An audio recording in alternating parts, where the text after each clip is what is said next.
Kumusta po ulit Kuya Jovi? Ngayon po ay ibabahagi ko naman ang ikatlong bahagi ng aking kwento tungkol sa aking karanasan sa mga aswang. May pinsan ako noon. Tawagin na lang natin siyang Cardo. Isa siya sa mga manggagawang nag-aaspalto ng kalsada noong mga panahong iyon.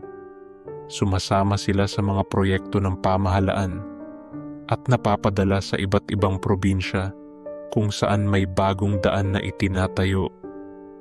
Minsan, nakapagbahagi ako sa kanila ng sarili kong karanasan tungkol sa mga kababalaghan. Yung iba, tinawanan lang ako. Pero si Cardo, kasama ang dalawa ko pang kamag-anak, seryosong pinakinggan ang kwento ko. At mula noon, tuwing mapapasabak sila sa trabaho sa malalayong lugar, nag-iingat na rin sila, lalo na kapag may kainan sa hindi pamilyar na baryo. Ayon sa kanya, huling gabi na raw nila noon sa isang baryo. Malapit na matapos ang kanilang kontrata at nakatakda na silang umuwi kinabukasan. Pero bago pa man sila magsimula, mahigpit silang tinagubilinan ng kanilang pinuno na dapat ay palagi silang may sariling baon na tubig at huwag na huwag silang bibili ng kahit ano sa pamilihan ng nasabing baryo. Walang ipinaliwanag ang kanilang boss, pero mahigpit ang boses at mariin ang bilin. Dumating ang gabing iyon, biglang may lumitaw na magandang babae, galing mismo sa baryo. Dumating siya sa bahay na tinutuluyan nila sa karatig nayon. Nakabighani ang itsura nito at wari may kakaibang lambing ang pananalita. Inimbitahan sila ng babae. Sumama raw sila sa kanilang bahay. May inuman at handaan. Ayon kay Cardo, buti na lang daw at hawak pa niya noon ang isang pirasong kalamansi na gamit nila sa ulam. Parang nagsilbing paalala iyon sa kanya. Pero nadala pa rin sila ng iba't ibang kasama at napasama sa imbitasyon. Pagkarating nila sa baryo, agad silang pinaupo sa isang lamesang puno ng alak at pulutan. Doon pa lamang, nagsimula na silang kabahan. Pakiramdam nila, may mali. Mabuti na lang at nakapag-text pa ang isa nilang kasamahan sa kanilang pinuno at sinabi kung nasaan sila. Ilang saglit lang, nag-reply ang kanilang boss. Galit na galit ito at pinagalitan sila kung bakit sila sumama.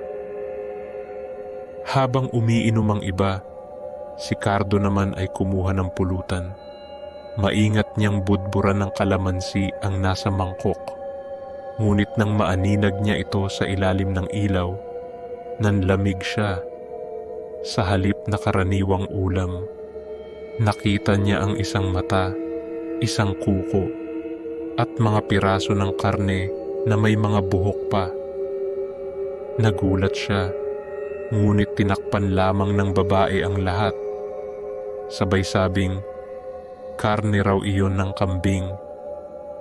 Ngunit hindi basta-basta si Cardo.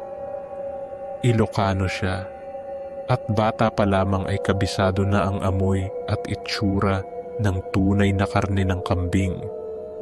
Sa isang tingin pa lang, alam niyang niloloko sila. Naging dahilan pa nga iyon ng pagtatalo niya noon sa isang tindera sa Maynila, nang ipilit na baka ang ginamit na karne sa pinapaitan, imbes na kambing. Kaya marahan niyang ibinaba ang mangkok. Nanginginig ang kamay niya at butil-butil ang pawis na dumadaloy sa kanyang noo. Hindi siya makagalaw at lalo nilang naalala ang mahigpit na bilin ng kanilang boss.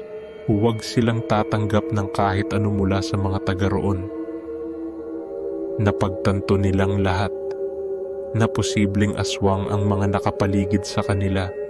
Pilit silang pinapakain ng kakaibang pulutan. Ngunit matibay ang pagtanggi nila. at pinilit na magpalusot. Naging vegetarian daw si Cardo ng biglaan, kahit hindi naman totoo. Mabuti na lamang at dumating bigla ang kanilang pinuno. Ayaw pa silang paalisin ng mga taga-baryo, ngunit sinabi ng boss nila na pinapatawag sila sa bahay ng alkalde ng lugar. Dahil doon, wala nang nagawa ang mga tao at napilitan silang pakawalan. Pagdating nila sa bahay ng mayor, doon sila tinanggap at doon na rin sila pinatulog.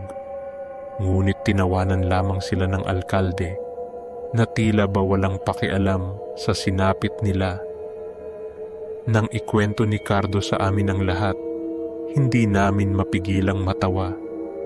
Lalo na't malaki ang pangangatawan niya at mato ng dating, tipong iwasan mo sa kanto. Pero nung umuwi siya sa amin, iyak nang iyak sa nanay niya at nagpasalamat pa sa akin dahil naalala niya ang sinabi kong mga kwento noon.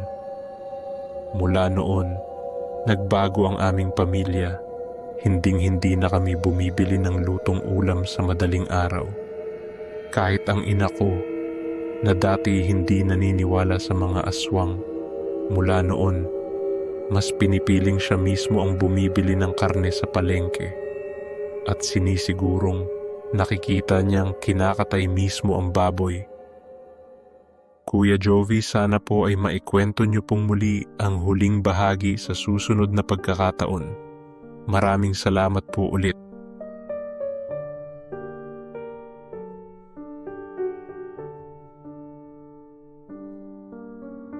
Kung ikaw ay may kwentong katulad nito, ipadala lang sa Ulap Noir.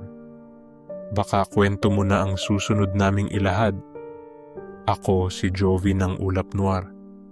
At hanggang sa muli nating pagkikita, kung magigising ka pa, subscribe for more true Pinoy horror stories tuwing gabi sa ilalim ng ulap.